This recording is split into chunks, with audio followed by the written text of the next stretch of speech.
It's a Friday at 4:47 p.m. You are packing up your bag. Your boss walks into your office. He is sweating. He drops a thick folder on your desk and tells you he needs you to stay late to finish it.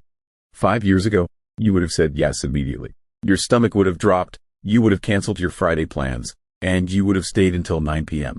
Because 5 years ago, you were terrified. You needed this paycheck to survive. But today, you do something different. You look at the folder. You wait 3 seconds. You feel something entirely new in your chest. You feel optional. You look at your boss, and you simply say, "No, I have plans tonight. I'll look at it on Monday." He freezes. He isn't used to hearing that word. What he doesn't know is this: you don't have $1 million. You have $500,000 quietly sitting in an index fund. It isn't enough to buy a Ferrari. It isn't enough to never work again. But it is exactly enough to buy the most powerful word in the English language: no. Pause and consider that for a moment. One word: no. And your boss froze. He froze because for the first time, the leash didn't work. He pulled it the way he's pulled it 100 times, and nothing happened. You didn't flinch. You didn't cave. You just picked up your bag and went home. Something changed in that office, and he could feel it, even if he couldn't name it. He just met a person he can no longer control. And by the end of this video, you'll understand exactly what bought you that power. Because it wasn't $1 million. It was something much smaller and much smarter that almost nobody talks about. But first, we need to talk about the biggest lie in personal finance. The lie of $1 million. You've heard it your whole life. You need $1 million to be free. Maybe 2 million now. Maybe more. The number is always huge. Always just out of reach. Always one more decade of grinding away. Have you ever stopped to ask who benefits from that number being so big? Because $1 million feels impossible. And impossible is exactly how they want it to feel. As long as freedom looks like a mountain you'll never climb, you stay where you are. You keep your head down. You keep showing up scared. You keep being the kind of employee who says yes to the folder at 4:47 on a Friday. That daunting figure isn't meant to inspire. It's designed to keep you constrained. But here's the truth they bury. You don't need to replace your salary. You never did. You only need to replace your bills. Think about that. There is a difference between the money you earn and the money you actually need to survive.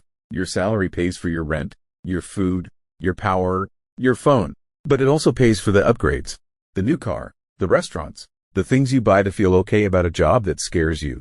Your survival number, the real one, the rent and the food and the lights, is far smaller than your paycheck. And it's far smaller than $1 million. That is the number that sets you free, not the salary, the survival number. Because the day your investments can quietly cover your basic bills, something shifts that can never shift back. Your paycheck ceases to be life-sustaining oxygen and transforms into a mere bonus. Extra, nice to have, but no longer the air in your lungs. And a person who doesn't need the air you control is a person you cannot threaten. So let's talk about that $500,000. Because it isn't a fortune. It won't buy a Ferrari. It won't let you sit on a beach forever. The gurus would look at it and call it small. But run the real math. Invested properly, that money can throw off enough every year to cover the basics. The roof, the food, the lights, not the luxury, the survival. And that is the only threshold that ever mattered. The moment your survival is handled by your portfolio, the fear that has run your entire working life simply switches off. You didn't acquire wealth. You simply shed fear. And being unafraid surpasses riches. This is the part the financial gurus never explain, because there's no expensive course to sell at the end of it. They want you chasing the Ferrari number. The real game was always the survival number. One of those takes 30 years and a miracle. The other is closer than you've ever let yourself believe. Sit down and actually find that number. Not the fantasy number, the real one. What does it cost you to simply exist for a month? The roof over your head, the food on the table, the power, the water, the phone. Strip away every single thing you buy to feel better, and what's left is a surprisingly small, surprisingly quiet number. That number is your freedom line. And the goal was never to bury it under a mountain of cash. The goal was just to cover it, to build an engine quiet enough and steady enough that it pays that one small bill for you every month for the rest of your life, whether you show up to work or not. Most people never calculate it because they're too busy staring at the $1 million mountain to notice the small hill right in front of them. Now let's talk about what actually happens to you at work once that number is covered. Because the change is bigger than money, the entire workplace transforms when you are there by choice instead of by force. Think about how it used to be. Every meeting, you measured your words. Every time the boss was in a mood, you absorbed it. You swallowed the disrespect. You laughed at things that weren't funny. You stayed quiet when you should have spoken, because somewhere underneath it all was one cold thought: I cannot afford to lose this. That realization acts as a leash, one that nearly everyone in your workplace wears. But once your bills are covered, the leash falls off, and suddenly you can do things the others can't. You can push back in the meeting. You can say, that deadline isn't realistic, without your voice shaking. You can let a toxic comment land, look the person in the eye, and not pretend it was okay. You cease performing. You stop diminishing yourself. You begin to stand at your full height, perhaps for the very first time in your professional life. Picture the meeting where it first happens. The boss announces an impossible timeline, and the whole table nods, the way they always nod. The same fear rippling around the room, everyone agreeing to something they know is wrong. And then you speak, calm, quiet. That can't be done well by Friday. I can give you Friday, or I can give you good. Not both. The room goes still, because you were rude, because you weren't afraid. And in a building where everyone is afraid, the one calm voice carries more weight than all the nervous nodding combined. You didn't raise your voice. You just stopped trembling. And people noticed. And then comes the big one, the layoffs. There's always a rumor. Cuts are coming. And you watch it move through the office like a sickness. People go pale. They work weekends they don't need to.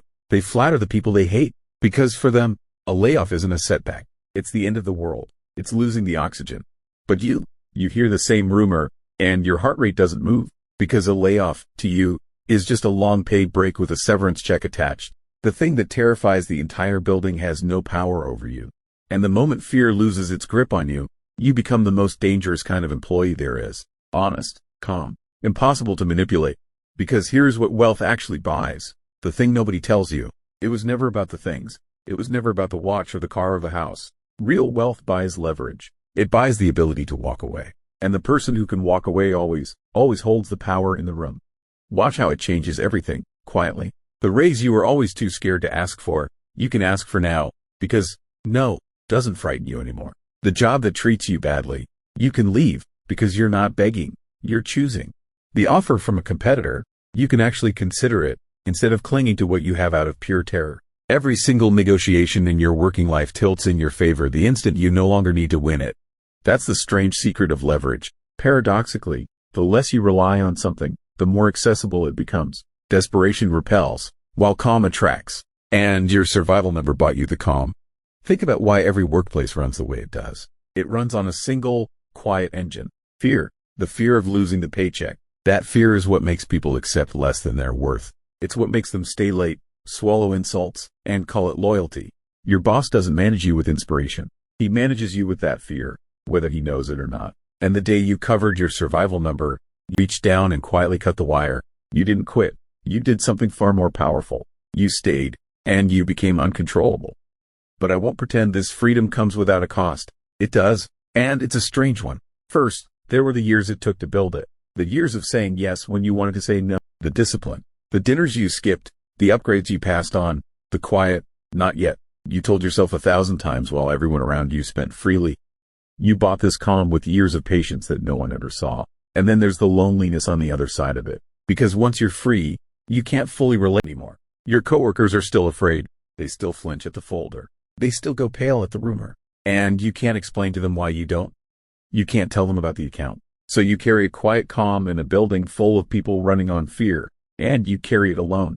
You'll feel it at lunch. A coworker, gray with stress, tells you he hasn't slept, that he's terrified of the cuts coming, that he took on weekend work just to look safe. And you sit there, calm, with nothing useful to say. You can't tell him the fear is optional. You can't hand him your survival number. To comfort him would mean explaining a freedom he doesn't have, and that would only make the gap in you wider. So you nod. You say, that's rough, man. And you swallow the truth, because your peace would feel like an insult to his panic. Freedom, it turns out, can be a very quiet, very lonely room. And there's a deeper cost, the one that comes for you late at night. Because fear, for all its cruelty, gives you a reason to get up. It tells you what to do. And when you remove it, you're left with a terrifying question. If I don't have to be here, then what do I actually want? For years, fear made your choices for you. Now it's silent. And in that silence, you have to face the thing most people spend their whole lives avoiding. What would I do if I weren't afraid? That question is freedom. And freedom, it turns out, is heavier than it looks. That's why most people never even try for this. Not because the number is impossible. The survival number is very possible. They avoid it because somewhere deep down, the leash is comfortable. The fear is familiar. It's easier to be told what to do than to decide what you actually want. So they keep chasing the $1 million fantasy, precisely because it lets them stay scared and stay told. So picture two people, 1 year from now. Same job, same boss, same folder dropped on the desk at 4:47 on a Friday. One of them feels his stomach drop. He cancels his plans. He stays until 9, and he tells himself it's because he's a hard worker. But it isn't. It's because he's afraid. He's been afraid for 20 years, and he'll be afraid for 20 more.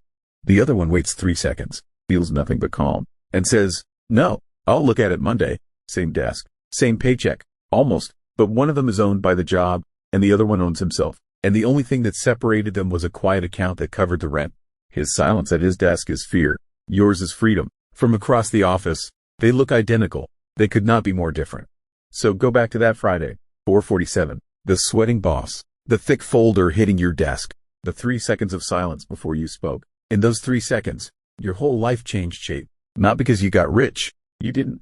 You're not buying a Ferrari. You're not sitting on a beach. You still have a job, an office, a boss.